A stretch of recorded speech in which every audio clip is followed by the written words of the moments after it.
Maybe he was mad. Maybe he had a sixth sense. Or was he really haunted? He told me the first part of the story, and I saw the last part with my own eyes. At school, my friend Haldy and I hated a boy called Visga. When we did something wrong, he always told the teacher. One day we stole some cherries from a tree. Do you know who did it, Visga? The teacher asked. It was Haldane and Winston, he replied. Later, Haldane asked him how he knew it was us. I didn't know, he said. I just felt certain, and I was right. Haldane and I grew up. Visga became a vegetarian and never drank alcohol. He also became Sir George Visga. When we all left Oxford University, I went away to India. After a year, I came back and wanted to see Haldane.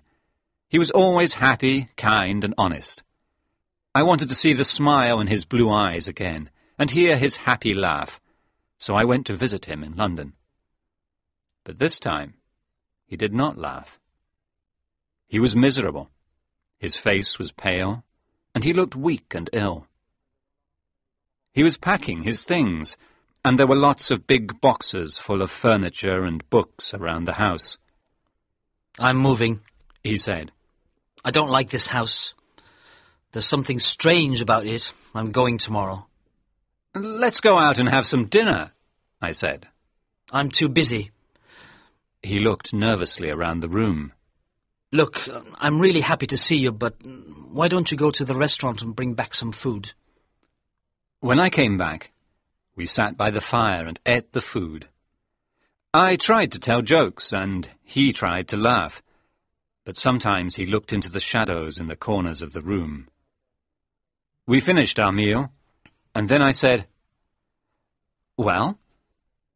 What's the matter? You tell me, I answered. He was silent. Again he looked into the shadows. You're very nervous, I said. What is it? Drink? Gambling? Women? Tell me, or go and tell your doctor. You're ill, my friend. I won't be your friend if you talk like that. Well, I am your friend, and something is wrong. Come on, tell me. But he did not tell me anything. He asked me to stay for the night, but I had a room in a hotel, so I left him. When I returned the next morning, he was gone, and some men were putting his boxes into a van. Haldane did not leave his new address. I saw him again more than a year later. He came to see me early one morning before breakfast. He looked really bad, worse than before. His face was thin and white, like a ghost, and his hands were shaking. I invited him to have breakfast with me, but I did not ask him any questions because I knew he wanted to tell me something. I made coffee, talked, and waited. I'm going to kill myself, he began. Don't worry. I won't do it here or now. I'll do it when it's necessary. When I can't continue to live anymore, and I want somebody to know why. Can I tell you? Yes, of course, I said, astonished. You must promise not to tell anybody while I'm alive, he said. I promise. He looked at the fire silently. It's difficult to begin, he said. You remember George Visga, don't you? Yes. I haven't seen him for a long time, but somebody told me he went to an island to teach vegetarianism to the cannibals, I laughed. Anyway, he's gone. Haldane did not laugh. Yes, he's gone, but not to an island. He's dead. Dead? How? You remember he always knew when people did bad things and told the teacher? Well, he told a girl some bad things about me. I loved her, but she left me. Then she died suddenly. Oh, it was terrible. When I went to the funeral, he was there. I came back home and sat thinking about it, and then he arrived. I hope you told him to go away, I said angrily. No, I listened to him. He came to say it was better that she was dead and we hadn't got married. I asked why, and he said because there was madness in my family. And is there? I don't know. But he said he knew and had told my girlfriend. I said I never knew anything about madness in the family. And he said, "So, you see, it's better you didn't get married, isn't it?" And then I put my hands around his neck. I don't know if I meant to kill him, but that's what happened. I was shocked. I said nothing. What can you say when your friend tells you he is a murderer? Haldane continued. I saw that he was dead, but I was very calm. I sat down and thought, there's no blood, no weapon. Everybody knows Vizger is going to an island, and he told me he said goodbye to them. So there's no problem. I must get rid of his body, that's all. How? He smiled. No, I won't tell you. You promised not to tell anybody, but maybe you'll talk in your sleep or when you have a fever one day. I'll be safe if you don't know where the body is. Do you see? I was sorry for my friend, but I could not believe he was a murderer. I said, "Yes, I see. Look, let's go away together. Let's travel and see the world and forget about Vizger." He looked very happy. You understand and you don't hate me. Why didn't I tell you before? It's too late now. Too late? No, it isn't. Come on, we'll pack our suitcases tonight. We'll go where nobody can find us. He said, When I tell you what has happened to me, you'll change your mind. "But I know what has happened to you," No. he said slowly. I've told you what happened to him, not what happened to me. That's very different. Did I tell you what his last words were? Just before I put my hands around his neck, he said, "Careful, Haldane. You'll never get rid of my body." Well, I got rid of his body, and I forgot about his last words. But a year later, I was sitting here, and I suddenly remembered them. "I got rid of your body very easily, Vizger," I said. And then I looked at the carpet in front of the fire and... Ah! Haldane screamed very loudly. I can't tell you. No, I can't. At that moment we heard thunder outside. I went to the window and saw some dark storm clouds in the sky. Where was I? Haldane said. Oh, yes, I looked at the carpet, and there he was, Vizger. I can't explain it. The door was closed, the windows were closed. He wasn't there before, and he was there now. That's all. A hallucination, I said. That's exactly what I thought, he answered. But I touched it. It was real. It was heavy and hard, like stone. The arms were rigid like the arms of a statue.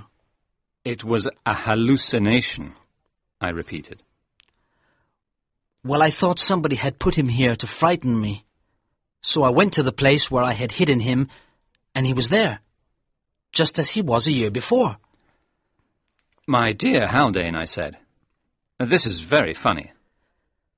You might think it's funny, but when I wake up in the night and think of it, it isn't funny at all.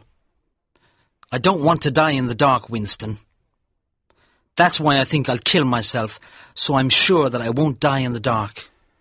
Is that all? No, he came back again.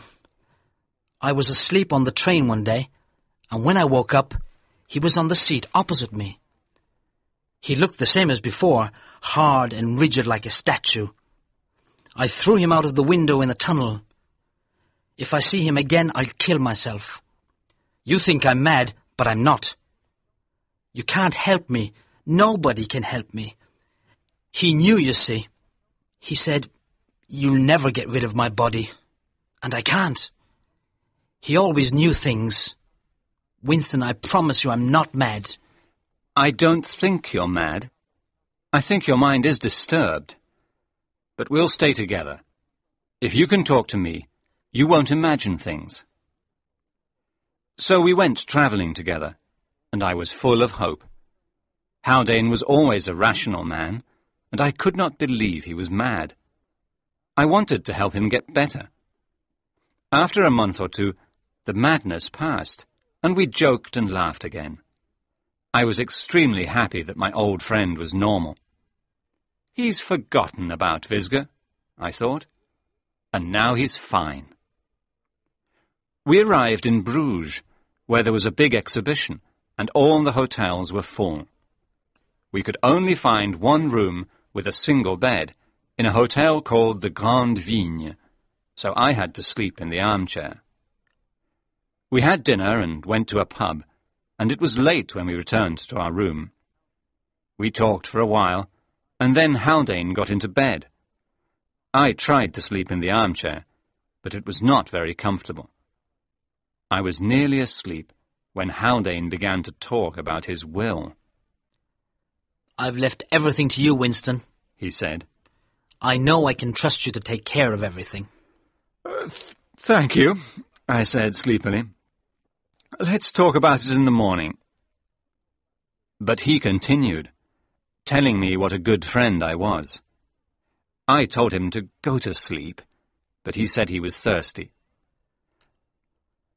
Oh, all right, I said. Light the candle and go and get some water.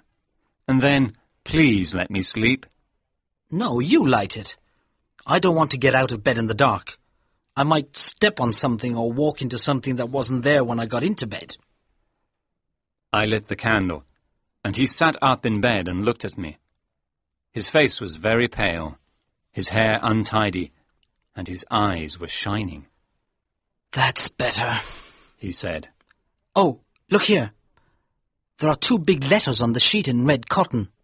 G.V. George Visga.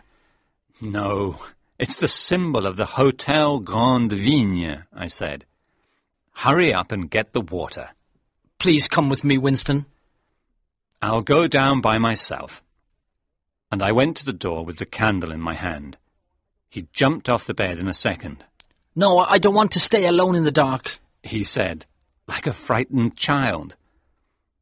I tried to make a joke of it, but I was very disappointed. It was clear to me that all my time spent trying to help him had been wasted, and that he was not better after all. We went down as quietly as we could, and got some water from the dining room. Haldane took the candle from me, and went very slowly back towards our room. He looked round very carefully. I knew what he was looking for, and I became angry and nervous. When we entered the room, I almost expected to see something on the carpet, but of course there was nothing. I put out the candle, pulled the blankets around me, and tried to get comfortable in my chair so I could sleep again. You've got all the blankets, Haldane said. No, I haven't. Only the ones I had before. Well, I can't find mine. I'm so cold. Light the candle. Quick, light it. There's something horrible.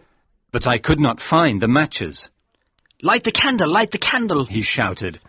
If you don't, he'll come to me. He'll come in the dark. I can't die in the dark. Please, Winston, light the candle.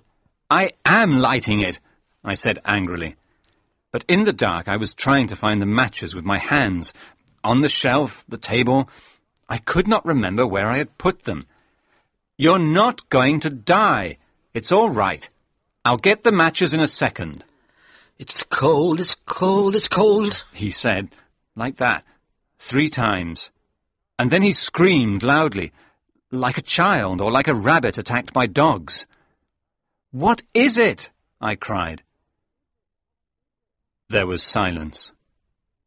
Then, very slowly, It's Visga, he said, and his voice seemed strange and distant. Of course it isn't. My hand found the matches as I spoke. He's here! he screamed. Here, next to me, in the bed! I lit the candle. I ran to the bed. He was lying on the edge of the bed. Next to him was a dead man, white and cold. Haldane had died in the dark. There was a simple explanation. Haldane and I were in the wrong room, the dead man's room. His name was Félix Leblanc, and he had died from a heart attack earlier that day. I found out more information in England. The police found the body of a man with a bottle of poison in his hand in a railway tunnel. His name was Simmons, and he had drunk poison in Haldane's carriage because he was depressed.